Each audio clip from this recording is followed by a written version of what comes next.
Hello there, World of Tankers. Welcome to the channel. Hopefully all of you are doing well out there. I'm, of course, your host, Blitz, and in today's video, we're going to be talking about the Vickers Light in World of Tanks Blitz. Now, this tank, I call the Vickers Medium, because it doesn't really have any attributes like a light tank, apart from the camouflage and the spotting range, because this vehicle, in all regards, has medium tank armor, which is weird, because it's a light. It has 120 millimeters on the frontal upper plate, which is very strong. When you add that with the 127 millimeters of turret armor, yeah, the turret seems very weak, until you realize that about 50% of the turret is made up of this massive mantlet. And, of course, mantlets are very thick. It's a space of armor added over the gun breech. So the mantlet on this vehicle is about 200 millimeters thick, plus the 60 millimeters of armor behind it. That's about 260 millimeters of armor. And heat shells, of course, struggle to get through spaced armor, which all a mantlet is spaced armor. So this vehicle has actually very strong armor for a light tank. In fact, I say I get more bounces in this vehicle than I do my average medium sometimes. So in today's video, we're going to be playing the Vickers Light, talking about the good things, the bad things, and everything else you need to know, and why, in my opinion, this is one of the best lines to currently get your hands on, because this tank can literally do everything. Now, it does have a couple issues. Unlike mediums, the gun on this tank does struggle with the accuracy. It's .317 dispersion, and with a 3-second aiming time, it's not the most accurate, but it's still good enough to get the job done, especially when you realize that this tank has got a very solid damage per minute of 3,012 base, and if you run a gun rammer, you can get up to about 3,200. I think it's the same as the STB1 on the damage per minute, which is very, very solid. You can see that the aiming time isn't the best, especially the on-movement dispersion, but it doesn't need to be, because you've got a better camouflage rating, you've got more mobility than your average medium. Of course, I'm able to go 65, so mediums can't really keep up with this, and as you can see there, spotting the AMX, wow, that's actually a lot more armor than I thought on that AMX's upper plate, but nice tap right into him. This thing also carries a very nice alpha of 350, which is very rare, you'd think, for a light tank, although, of course, we got a tank like the Sheridan in the game as well that kind of defeats that, but I would say that I feel like higher alphas would be rarer on the light tank spectrum. But let's go for another shot. There we go. 2 taps now to that AMX 30. We've tapped him about half of his health off now, but at the same time, very, very iffy stuff is going on, like the E100 poking up over here. I've got to be careful. I'm trying to get him to bait his shell, because I got to get out of here very, very soon. But at the same time, since I've got that really, really troll armor, I'm just going to poke him here, getting some nice shells in. There's that perfect armor working on the turret like it's supposed to. Another nice tap into the E100. And we're going to get away, because I don't want to necessarily deal with what's... Ooh, that's a badger. Hello, that badger. How are you doing, my friends? I would love to shoot you, especially because you're not looking at me. Let's aim right at that track wheel, and boop! Well, I guess we actually didn't pen that track wheel. I thought that would overmatch it, but I guess we got to go for that lower plate. So that's what we're going to do right now. There you go. Nice tap into the badger's lower plate. Doesn't look like he's looking at me anymore, but we might be able to poke this and get just a bit of a miss. Come on, miss me.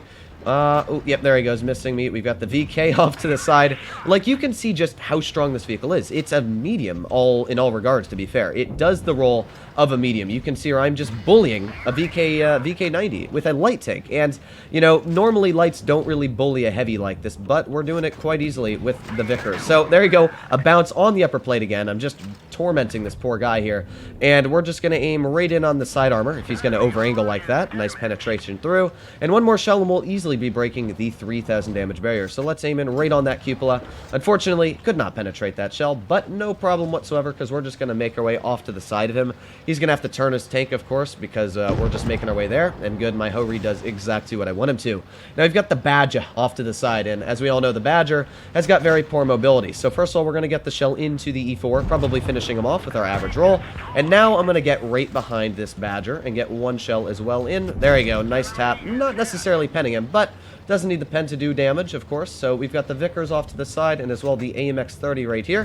There's one nice tap into the AMX. Hopefully we're going to be able to get some more out. I've got to be very careful, though, at the same time, that we don't get hit by the enemy tanks. Finishing off the Vickers, and really, this is just, again, a very, very easy victory into the game here. So let's get one nice snap into the AMX. Can we actually HE him? That's one thing I'd like to know. We can, but not necessarily worth it. Okay, so let's finish off the AMX. There you go. Nice shots. And all that's left is the Badger. You can see just how slow the Badger is on its mobility. Let's get one HE onto the rear, finishing him off. And this game here, we're over 4,660 damage in the first 3 minutes of this game, which is crazy. Like, you couldn't really do what I did in this game in a bat chat. You just wouldn't have been able to. Yeet! No, that was quite unfortunate, wasn't it? Please don't high roll me. Yes, okay, we're fine at least. And nice shot from the 4005, finishing off the T92 one. I didn't expect them to go up there, to be fair, but nonetheless, we did a great job for the first game. And as you can see, this is what makes the Vickers so strong, is the ability to not only do the role of a light spot for the team, as you saw at the beginning, but then I was able to bully vehicles like the Badger, like the VK90, the E100, and not worry about being hit back. It's got such a nice gun for a tier 10 light. It's like a medium gun. In fact, it is pretty much in all regards a medium gun, and it's able to do the roles of a medium, so I just count this thing and play it like a medium. That's how I'd suggest for you guys, if you do run this vehicle, run it like a slightly less aggressive medium, and you should do very, very well. So of course, let's load in the one more game and see if we can keep up that goodness. As I said before though, this vehicle has so many strengths that there really aren't many weaknesses. Yeah, the gun isn't necessarily as accurate as you would like, but .317 dispersion isn't awful, judging that you get to keep the DPM, you have still decent aiming time, you've got Hesh on this vehicle that a medium tank would love to have, and you've got decent DPM to work pretty much any position and brawl with any medium tank. So on a map like this, we've got the Mouse, two 268s at 4005, very weird lineup. The only tank they have that I would actually have to worry about is the Batchat T25T.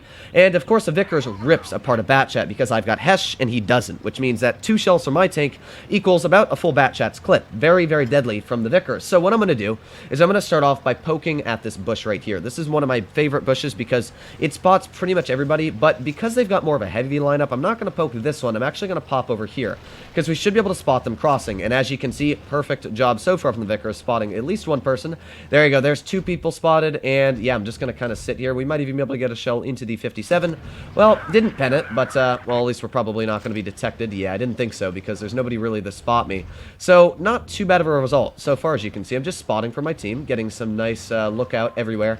We got the Mouse just pushing up, and oof, that shell did not go anywhere near I wanted it to. But let's back in the cover now because there's not much we're going to be able to do to him until, of course, we are undetected.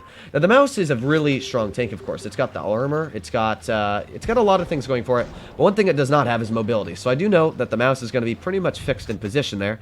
We've got the Batchat pushing off to the side, and boom, nice HE rate into him for 381. You got to love the high explosive capabilities on this vehicle. Let's also aim in a shell on that 4005. There you go, my second shell penetrating.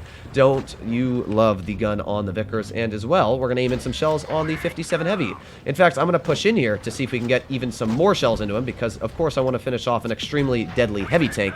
So hopefully my team's going to do a good job finishing him off. Let's just back up from the Batchat. Don't want to lose any HP, of course. And there you go. So we've already finished off a tier 10 heavy on their lineup. Not too bad if I do say so. We've got the Mouse off to the side over here, who I would love to start to bully, which of course that's exactly what I'm going to try and do. We can go right to the side of this Mouse, and with that, I can use my mobility really, really well here to continue to push on to the side, and we're going to see if we can bully him. The only issue is I've got the 268 off to my side over here, who just got a big ol' snap into me, and as well the Mouse here. Yeah, I definitely ate more than I could chew. I didn't want to push necessarily this aggressive because I didn't think the 268 was going to turn, but we're still doing pretty good here, you know? We've got a big shell into the Mouse, and hopefully he can't get a shell into me. Oh, very lucky result there, actually bouncing the shell. I didn't think that was going to happen, but again, we're doing decent. You know, we're getting our shells out, which is all that matters. We've got the Batchat off to the side over here, and maybe you'll be able to get a shell into him. Doesn't look like yet, but aiming a shell onto the 268, finishing him off. And all that's left really is the Batchat, the 268, and the E100, which, you know, we've already done a very solid job of taking them out, so I'm not too worried as it is to finish off the rest of them. So we got the Batchat right here, aiming a Hesh. Ooh, just low rolling a little bit, but we got to bounce there again because this tank has got such troll armor, and the Batchat missed its shell as well. Oh, well, I guess we missed our shell as it was, but not too bad as the enemy Batchat was taken out. And really all that's left is the 268. Make our way here. Nice miss on the 268. As you can see, my wonderful accuracy. But that's where I did say the gun does struggle occasionally on the dispersion. You know, it doesn't hit every shell, but it doesn't really matter. Like, I caused a big distraction on the enemy lineup. Let's aim at a shell. There you go. Beautiful shot right into the E100's turret. And as you can see here, this was just about 4,000 damage. Again, the Vickers just has the ability to push so aggressive. It has the, you know, strengths of being a medium, getting shells out, distracting vehicles like that Mouse and the 268 so our team could push up there. And really, I love the Vickers. It's such a strong tier 10 light. So hopefully you enjoyed today's video. As much as I enjoyed running the Vickers light, I would definitely suggest for any of you out there that wanted to go down this line, definitely to go for it. Even after it's been nerfed, it's still an extremely strong tank. So hopefully you enjoyed today's video. You want to see more like it, please consider smashing that subscribe button down below. But other than that, hopefully all of you are doing well out there.